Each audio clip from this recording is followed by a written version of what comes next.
దేవుని నామమునకు మహిమ కలుగునుగాక. అనుదిన పరిశుద్ధ గ్రంథ పఠనం. జనవరి 8. ప్రార్థన. దయగల తండ్రి, కృపగల దేవ, పరిశుద్ధుడానికి వందనాలు, స్తోత్రాలు. గడిచిన దినములు నీ కృపలో జ్ఞాపకం చేసుకుని మరొక నూతన దినము మా జీవితాల్లో మీరు ప్రవేశపెట్టినందుకు మీకు వందనాలు ప్రభువా.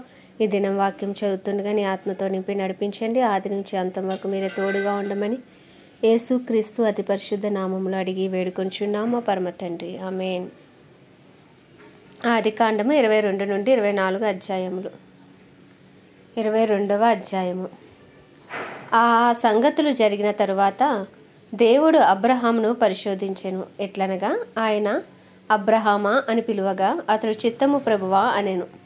అప్పుడు ఆయన, నీకు ఒక్కడే ఉన్న నీ కుమారుని అనగా నీవు ప్రేమించు ఇస్సాకును తీసుకుని మోరియా దేశమునకు వెళ్ళి అక్కడ నేను నీతో చెప్పబోవు పర్వతములలో ఒక దాని మీద దహనబలిగా అతని అర్పించమని చెప్పాను. తెల్లవారినప్పుడు అబ్రహాము లేచి తన గాడిదకు గంత కట్టి తన పనివారిలో 2 తన కుమారుడు ఇస్సాకును వెంట పెట్టుకుని దహనబలి కొరకు కట్టెలు చీల్చి లేచి దేవుడు తనతో చెప్పిన చోటికి వెళ్ళాను. 3వ నాడు అబ్రహాము కన్నులెత్తి దూరం నుండి ఆ చోటు చూచి తన పనివారితో, మీరు గాడిదతో ఇక్కడనే ఉండుడి, నేనును ఈ చిన్నవాడును అక్కడికి వెళ్ళి మ్రొక్కి మరలా మీ వద్దకు వచ్చేదమని చెప్పి దహనబలికి కట్టెలు తీసుకుని తన కుమారుడు ఇస్సాకు మీద పెట్టి తన చేతితో నిప్పును కత్తిని పట్టుకుని పోయెను. వారిద్దరూ కూడి వెలుచుండగా ఇస్సాకు తన తండ్రి అయిన అబ్రహాముతో, నా తండ్రి అని పిలిచాను. అందుకతడు, ఏమి నా కుమారుడా అనెను. అప్పుడు అతడు, నిప్పును కట్టెలను ఉన్నవి గాని దహనబలికి గొర్రెపిల్ల ఏది అని అడుగగా అబ్రహాము, నా కుమారుడా, దేవుడే దహనబలికి గొర్రెపిల్లను చూచుకొనునని చెప్పాను. అలాగు వారిద్దరూ కూడి వెళ్ళి దేవుడు అతనితో చెప్పిన చోటికి వచ్చినప్పుడు అబ్రహాం అక్కడ బలిపీఠమును కట్టి కట్టెలు చక్కగా పేర్చి తన కుమారుడు ఇస్సాకును బంధించి ఆ పీఠముపైనున్న కట్టెల మీద ఉంచెను. అప్పుడు అబ్రహాము తన కుమారుని వధించుటకు తన చెయ్యి చాపి కత్తి పట్టుకొనగా యెహోవా దూత పరలోకము నుండి, అబ్రహామా, అబ్రహామా అని అతని పిలిచెను. అందుకతడు, చిత్తము ప్రభువా అనెను. అప్పుడు ఆయన, ఆ చిన్నవాని మీద నీ చెయ్యి వేయకుము, అతని నేమియూ చేయకుము, నీకు ఒక్కడే ఉన్న నీ కుమారుని నాకియ్య వెనుతీయ లేదు గనుక నీవు దేవునికి భయపడువాడవని ఇందువలన నాకు కనబడుచున్నదనెను. అప్పుడు అబ్రహాము కన్నులెత్తి చూడగా పొదలో కొమ్ములు తగులుకొని ఉన్న ఒక పొట్టేలు వెనుక తట్టున కనబడెను. అబ్రహాము వెళ్ళి ఆ పొట్టేలును పట్టుకుని తన కుమారునికి మారుగా పెట్టి దహనబలిగా అర్పించెను. అబ్రహాము ఆ చోటికి యెహోవా ఈరే అని పేరు పెట్టెను. అందుచేత యెహోవా పర్వతం మీద చూచుకొను అని నేటి వరకు చెప్పబడును. యెహోవా దూత 2వ మారు పరలోకము నుండి అబ్రహామును పిలిచి ఇట్లనెను, నీకు ఒక్కడే ఉన్న అయ్యున్న నీ కుమారుని ఇయ్య వెనుక తీయక ఈ కార్యము చేసినందున నేను నిన్ను ఆశీర్వదించి ఆకాశ నక్షత్రముల వలెను సముద్ర తీరమందలి ఇసుక వలెను నీ సంతానమును నిశ్చయంగా విస్తరింపచేసేదను. నీ సంతతిలో వారు తమ శత్రువుల గవని స్వాధీనపరుచుకుందురు. మరియు నీవు నా మాట వినినందున భూలోకములోని జనములన్నీయు నీ సంతానము వలన ఆశీర్వదించబడును. నా తోడని ప్రమాణము చేసి ఉన్నానని యెహోవా సెలవిచ్చాను అనెను. తర్వాత అబ్రహాము తన పనివారి వద్దకు తిరిగి రాగా వారు లేచి అందరూ కలిసి బెయేర్షెబాకు వెళ్ళిరి. అబ్రహాము బెయేర్షెబాలో నివసించెను. ఆ సంగతులు జరిగిన తర్వాత అబ్రహామునకు తెలుపబడినదేమనగా, మిల్కాను ఆమెయు నీ సహోదరుడగు నాహోరునకు పిల్లలను కనెను. వారు ఎవరెవరనగా అతడి జ్యేష్ఠ కుమారుడైన ఊజు, ఇతడి తమ్ముడైన బూజు, ఆరాము తండ్రి అయిన కెమూయేలు, కెసేదు, హజో, షిల్దాషు, ఇద్లాపు, బెతూయేలు రిబ్కాను కనెను. ఆ 8 మందిని మిల్కా అబ్రహాము సహోదరుడగు నాహోరునకు కనెను. మరియు రయూమా అని అతని ఉపపత్నియు తెబాహును, గహమును, తహాషును, మైకాను కనెను. 23వ అధ్యాయం. షేరా జీవించిన కాలము అనగా షేరా బ్రతికిన ఏండ్లు 127. షేరా కనాను దేశమందలి హెబ్రోనను కిర్యాతర్బాలో మృతి పొందెను. అప్పుడు అబ్రహాము షేరా నిమిత్తము అంగలార్చుటకును ఆమెను గూర్చి ఏడ్చుటకును వచ్చెను. తరువాత అబ్రహాము మృతి పొందిన తన భార్య ఎదుట నుండి లేచి హేతు కుమారులను చూచి, మీ మధ్య నేను పరదేశినిగాను పరవాసినిగాను ఉన్నాను. మృతి పొందిన నా భార్య నా కన్నులేదుట ఉండకుండా ఆమెను పాతిపెట్టుటకు మీ తావున నాకొక శ్మశాన భూమిని స్వాస్యముగా ఈడని అడగగా హేతు కుమారులు, అయ్యా, మా మాట వినుము, నీవు మా మధ్యను మహారాజువై ఉన్నావు. మా శ్మశాన భూములలో అది శ్రేష్టమైన దాని యందు మృతి పొందిన నీ భార్యను పాతిపెట్టుము. నీవు మృతి పొందిన నీ భార్యను పాతిపెట్టినట్లు మాలో తన శ్మశాన భూమి ఇయ్య నొల్లని వాడు ఎవడునూ లేడని అబ్రహాముకు ఉత్తరమిచ్చాను. అప్పుడు అబ్రహాము లేచి ఆ దేశపు ప్రజలైన హేతు కుమారులకు సాగిలపడి, మృతి పొందిన నా భార్యను నా ఎదుట ఉండకుండా నేను పాతిపెట్టుట మీకు ఇష్టమైతే నా మాట వినుడి. సోహరు కుమారుడైన ఎఫ్రోను తన పొలము చివరను తనకు కలిగి ఉన్న మక్పేలా గుహను నాకు ఇచ్చినట్లు నా పక్షంగా అతనితో మనవి చేయండి. మీ మధ్యను శ్మశాన భూమిగా ఉండుటకు నిండు వెలకు అతడు దానిని నాకు స్వాస్యముగా ఇయ్యవలనని వారితో చెప్పాను. అప్పుడు ఎఫ్రోను హేతు కుమారుల మధ్యను కూర్చుండి ఉండెను. హిత్తీయుడైన ఎఫ్రోను తన ఊరి గవని ప్రవేశించి వారందరి ఎదుట హేతు కుమారులకు వినబడినట్లు అబ్రహాముతో చెప్పిన ప్రత్యుత్తరమేమనగా, అయ్యా, అట్లు కాదు, నా మనవి ఆలకించుము. ఆ పొలమును నీకు ఇచ్చుచున్నాను, దానిలోనున్న గుహను నీకు ఇచ్చుచున్నాను, నా ప్రజల ఎదుట అది నీకు ఇచ్చుచున్నాను. మృతి పొందిన నీ భార్యను పాతిపెట్టుమనెను. అప్పుడు అబ్రహాము ఆ దేశపు ప్రజల ఎదుట సాగిలపడి, సరే కానీ నా మనవి ఆలకించుము, ఆ పొలమునకు వెల ఇచ్చెదను. అది నా యొద్ద పుచ్చు కొనిన ఎడల మృతి పొందిన నా భార్యను పాతిపెట్టదనని ఆ దేశ ప్రజలకు వినబడినట్టు ఎఫ్రోనుతో చెప్పాను. అందుకు ఎఫ్రోను, అయ్యా, నా మాట వినుము. ఆ భూమి 400 తులముల వెండి చేయును. నాకు నీకు అది ఎంత? మృతి పొందిన నీ భార్యను పాతిపెట్టమని అబ్రహామునకు ఉత్తరమిచ్చెను. అబ్రహాము ఎఫ్రోను మాట వినెను. కాబట్టి హేతు కుమారులకు వినబడినట్లు ఎఫ్రోను చెప్పిన వెల అనగా వర్తకులలో చెల్లు 400 తులముల వెండి అబ్రహాము తూచి అతనికి ఇచ్చాను. అలాగున మమ్రే ఎదుటనున్న మక్పేలా అందలి ఎఫ్రోను పొలము అనగా ఆ పొలమును దాని అందలి గుహయు దాని పొలిమేర అంతటిలోనున్న పొలము చెట్లన్నీయు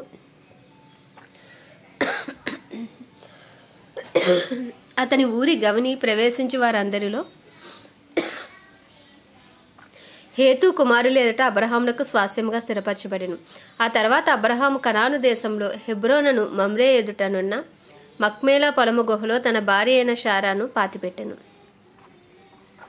ఆ పొలమును దానిలో ఉన్న గుహయు హేతు కుమారుల వలన శ్మశానము కొరకు అబ్రహామునకు స్వాస్యముగా స్థిరపరచబడెను. 24వ అధ్యాయము. అబ్రహాము బహుకాలము గడిచిన వృద్ధుడై ఉండెను. అన్ని విషయములలోనూ యెహోవా అబ్రహామును ఆశీర్వదించెను. అప్పుడు అబ్రహాము తనకు కలిగిన సమస్తమును ఏలుచుండిన తన ఇంటి పెద్ద దాసునితో, నీ చెయ్యి నా తొడ క్రింద పెట్టుము. నేను ఎవరి మధ్య కాపురం ఉన్నానో ఆ కనానీయుల కుమార్తెలలో ఒక దానిని నా కుమారునికి పెండ్లి చేయక నా స్వదేశమందున్న నా బంధువుల యొద్దకు వెళ్ళి ఇస్సాకును నా కుమారునికి భార్యను తెచ్చినట్లు ఆకాశం యొక్క దేవుడును భూమి యొక్క దేవుడునునైనా యెహోవా తోడని నీ చేత ప్రమాణము చేయించెదనెను.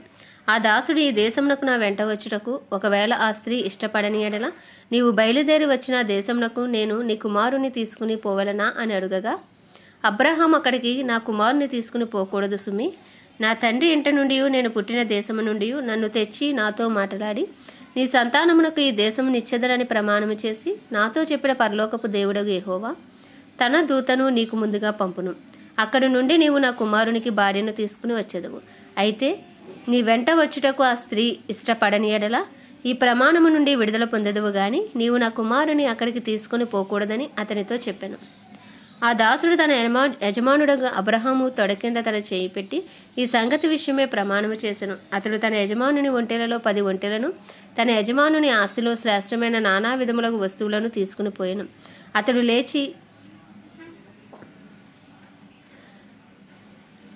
అరామ్నా హరాయిము లోనున్న నాహోరు పట్టణము చేరి సాయంకాలమందు స్త్రీలు నీళ్లు చేదుకొని వచ్చి వేళకు ఆ ఊరి బయటనున్న నేలబావి యొద్ద తన ఒంటెలను మోకరింపచేసి ఇట్లనెను, నా యజమానుడగు అబ్రహాము దేవుడైన యెహోవా, నేను వచ్చిన కార్యమును త్వరలో సఫలము చేసి నా యజమానుడగు అబ్రహాము మీద అనుగ్రహము చూపుము, చిత్తగించుము. నేను ఈ నీళ్ల ఓట యొద్ద నిల్చుచున్నాను. ఈ ఊరి వారి పిల్లలు నీళ్లు చేదుకుంటకు వచ్చిచున్నారు.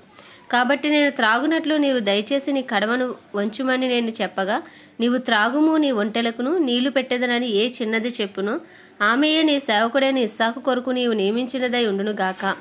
అందువలన నీవు నా యజమానుని మీద అనుగ్రహము చూపితవని తెలుసుకొందునెను. అతడు మాట్లాడుట చాలింపక ముందే అబ్రహాము సహోదరుడైన నాహోరు భార్యగు మిల్కా కుమారుడైన బెతుయేలుకు పుట్టిన రెబ్కా కడవ భుజము మీద పెట్టుకుని వచ్చెను. ఆ చిన్నది మిక్కిలి చక్కనిది. ఆమె కన్యక, ఏ పురుషుడును ఆమెను కూడలేదు. ఆమె ఆ బావిలోనికి దిగిపోయి కడవను నీళ్లతో నింపుకొని ఎక్కిరాగా ఆ సేవకుడు ఆమెను ఎదుర్కొంటకు పరిగెత్తి, నీ కడవలో నీళ్లు కొంచెము దయచేసి నన్ను త్రాగనేమని అడిగాను. అందుకు ఆమె, అయ్యా త్రాగుమని చెప్పి త్వరగా తన కడవను చేతి మీదకు దించుకొని అతనికి దాహమిచ్చెను. మరియు ఆమె అతనికి దాహమిచ్చిన తరువాత, నీ ఒంటెలు త్రాగుమట్టుకు వాటికిని నీళ్లు చేది పోయిదురని చెప్పి త్వరగా గాడిలో తన కడవ కుమ్మరించి తిరిగి చేరుటకు ఆ బావికి పరిగెత్తుకుని పోయి అతని ఒంటెలన్నిటికీ నీళ్లు చేది పోసెను. ఆ మనుష్యుడు ఆమెను తేరిచూచి తన ప్రయాణమును యెహోవా సఫలము చేసినో లేదో తెలుసుకొనవలెనని ఓరకుండెను. ఒంటెలు త్రాగుటైన తరువాత ఆ మనుష్యుడు 1/2 తులము ఎత్తుగల బంగారపు ముక్కు కమ్మిని, ఆమె చేతులకు 10 తులములు ఎత్తుగల 2 బంగారు కడియములను తీసి, నీవు ఎవరి కుమార్తెవు? దయచేసి నాతో చెప్పుము. నీ తండ్రి ఇంట మేము ఈ రాత్రి బస చేయుటకు స్థలమున్నదా అని అడిగాను. అందుకు ఆమె, నేను నాహోరుకు మిల్కా కనిన కుమారుడగు బెతూయేలు కుమార్తెనెనను. మరియు ఆమె, మా యొద్ద చాలా గడ్డియు మేతయు రాత్రి బస చేయుటకు స్థలమును ఉన్నవనగా, ఆ మనుష్యుడు తన తల వంచి యెహోవాకు మ్రొక్కి, అబ్రహామును నా యజమానుని దేవుడే అయిన యెహోవా స్తుతింపబడును గాక. ఆయన నా యజమానునికి తన కృపను తన సత్యమును చూపుట మానలేదు. నేను త్రోవలో ఉండగానే యెహోవా నా యజమానుని బంధువుడి ఇంటికి నన్ను నడిపించెనెను. అంతటా చిన్నది పరిగెత్తుకుని పోయి ఈ మాటలు తన తల్లి ఇంటి వారికి తెలిపెను. రిబ్కాకు లాబానను ఒక సహోదరుడుండెను. అప్పుడు లాబాను ఆ బావి దగ్గర వెలుపటనున్న ఆ మనుషుని యొద్దకు పరిగెత్తుకుని పోయాను. అతడు ఆ ముక్కు కమ్మిని తన సహోదరి చేతులనున్న కడియములను చూచి,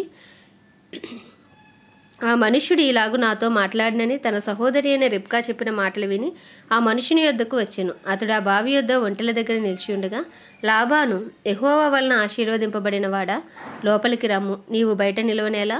ఇల్లును ఒంటెలకు స్థలమును నేను సిద్ధము చేయించితెనెను.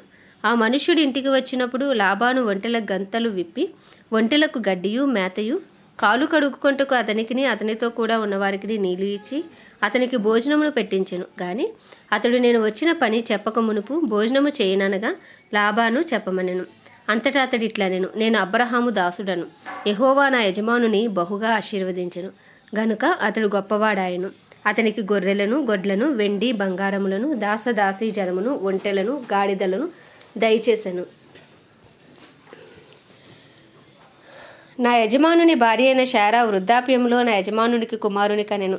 నా యజమానుడు తనకు కలిగినది యావత్తును అతనికి ఇచ్చి ఉన్నాడు. మరియు నా యజమానుడు నాతో, నేను ఎవరి దేశమందు నివసించుచున్నానో ఆ కనానీయుల పిల్లలలో ఒక పిల్లను నా కుమారునికి పెండ్లి చేయవద్దు. అయితే నా తండ్రి ఇంటికి నా వంశస్థుల యొద్దకును వెళ్ళి నా కుమారునికి పెండ్లి చేయుటకు ఒక పిల్లను తీసుకుని రావాలనని నా చేత ప్రమాణము చేయించెను. అప్పుడు నేను నా యజమానునితో, ఆ స్త్రీ నా వెంట రాదేమో అని చెప్పినందుకు అతడు, ఎవని సన్నిధిలో నేను జీవించుచున్నానో ఆ యెహోవా నీతో కూడా తన దూతను పంపి నీ ప్రయాణము సఫలము చేయును గనుక నీవు నా వంశస్థులలో నా తండ్రి ఇంట నుండి నా కుమారునికి భార్యను తీసుకుని వచ్చెదవు. నీవు నా వంశస్థుల యొద్దకు వెళ్ళితివా? ఈ ప్రమాణము విషయములో ఇక నీకు బాధ్యత ఉండదు. వారు ఆమెను ఇయ్యని ఎడల కూడా ఈ ప్రమాణము విషయంలో నీకు బాధ్యత ఉండదని చెప్పాను. నేడు ఆ బావి యొద్దకు వచ్చి అబ్రహామును నా యజమానుని దేవుడవైన యెహోవా, నా ప్రయాణమును నీవు సఫలము చేసిన ఎడల నేను ఈ నేల బావి యొద్ద నిలిచి ఉండగా నీళ్లు చేదుకొంటకు వచ్చిన చిన్నదానితో, నీవు దయచేసి నీ కడవలో నీళ్లు కొంచెము నన్ను త్రాగనిమ్మని చెప్పునప్పుడు నీవు త్రాగుము, నీ ఒంటెలకును చేదిపోయేదునని ఎవతి చెప్పును ఆమెయే నా యజమానుని కుమారునికి యెహోవా నియమించిన పిల్లయ్య యుండునుగాక అని మనవి చేసుకొంటిని. నేను నా హృదయంలో అట్లు అనుకొనుట చాలింపక ముందే రిబ్కా భుజం మీద తన కడవను పెట్టుకొని వచ్చి ఆ బావిలోనికి దిగిపోయి నీళ్లు చేదుకుని వచ్చాను. అప్పుడు నాకు దాహమిమ్మని నేను ఆమెను అడగగా ఆమె త్వరగా తన కడవను దించి, త్రాగుము, నీ ఒంటెలకును నీళ్లు పెట్టదనని చెప్పెను. గనుక నేను త్రాగితిరి. ఆమె ఒంటెలకును నీళ్లు పెట్టెను. అప్పుడు నేను, నీవు ఎవరి కుమార్తెవని అడిగినందుకు ఆమె, మిల్కా నాహోరునకు కనిన కుమారుడగు బెతూయేలు కుమార్తెనని చెప్పినప్పుడు ఆమె ముక్కుకు కమ్మియును ఆమె చేతులకు కడియములను పెట్టి నా తల వంచి యెహోవాకు మ్రొక్కి, అబ్రహామును నా యజమానుని దేవుడైన యెహోవాకు స్తోత్రము చేసి తిని. ఏలయనగా ఆయన నా యజమానుని యొక్క సహోదరుని కుమార్తెను అతని కుమారునికి తీసుకున్నట్లు సరియైన మార్గమందు నన్ను నడిపించెను. కాబట్టి నా యజమానుని ఎడల మీరు దయను నమ్మకమును కనుపరిచిన ఎడల అది అయినను నాకు తెలియచెప్పుడి, లేని ఎడల అది అయినను తెలియచెప్పుడి. అప్పుడు నేను ఎటు పోవలనో అటు పోయేదనగా లాబానును బెతూయేలును, ఇది యెహోవా వలన కలిగిన కార్యము, మేమైతే అవునని గాని కాదని గాని చెప్పజాలము. ఇదిగో రిబ్కా నీ ఎదుట ఉన్నది, ఆమెను తీసుకుని పొమ్ము. యెహోవా సెలవిచ్చిన ప్రకారం ఈమె నీ యజమానుని కుమారునికి భార్య అగునుగాక అని ఉత్తరమిచ్చిరి. అబ్రహాము సేవకుడు వారి మాటలు విని యెహోవాకు సాష్టాంగ నమస్కారం చేశాను. తర్వాత ఆ సేవకుడు వెండి నగలను, బంగారు నగలను, వస్త్రములను తీసుకొని రిబ్కాకు ఇచ్చెను.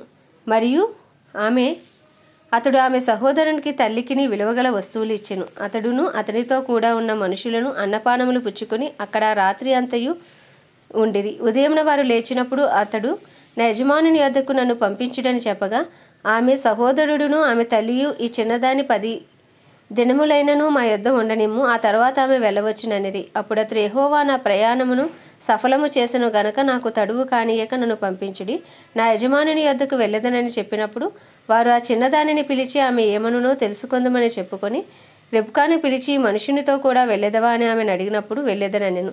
కాబట్టి వారు తమ సహోదరి అయిన రిబ్కాను ఆమె దాదీని అబ్రహాము సేవకుని అతనితో వచ్చిన మనుషులను సాగనంపినప్పుడు వారు రిబ్కాతో, మా సహోదరి, నీవు వేలకు తల్లి వగుదువుగాక, నీ సంతతి వారు తమ పగవారి గవనిని స్వాధీనపరుచుకొందురుగాక అని ఆమెను దీవింపగా, రిబ్కాయు ఆమె పనికత్తెలను లేచి ఒంటెలనెక్కి ఆ మనుషుని వెంబడి వెళ్ళిరి. అట్లు ఆ సేవకుడు రిబ్కాను తోడుకొని పోయెను. ఇస్సాకు బెయేర్ లహాయి రోయి మార్గమున వచ్చి దక్షిణ దేశమందు కాపురముండెను. సాయంకాలం ఇస్సాకు పొలములో ధ్యానింప బయలువెళ్ళి కన్నులెత్తి చూచినప్పుడు ఒంటెలు వచ్చుచుండెను. రిబ్కా కన్నులెత్తి ఇస్సాకును చూచి ఒంటె మీద నుండి దిగి, మనల్ని ఎదుర్కొంటకు పొలములో నడుచుచున్న ఈ మనుషుడెవరని దాసుని అడగగా, ఇతడు నా యజమానుడని చెప్పెను గనుక ఆమె ముసుగు వేసుకొనెను. అప్పుడు ఆ దాసుడు తాను చేసిన కార్యములన్నీ ఇస్సాకుతో వివరించి చెప్పెను. ఇస్సాకు తల్లి అయిన శారా గుడారములోనికి ఆమెను తీసుకొని పోయెను. అట్లు అతడు రిబ్కాను పరిగ్రహింపగా ఆమె అతనికి భార్య అయ్యెను. అతడు ఆమెను ప్రేమించెను. అప్పుడు ఇస్సాకు తన తల్లి విషయమే దుఃఖ నివారణ పొందెను. ఆమె దేవుడి పరిశుద్ధ వాక్యం మన వినికిడిలో దీవించునుగాక.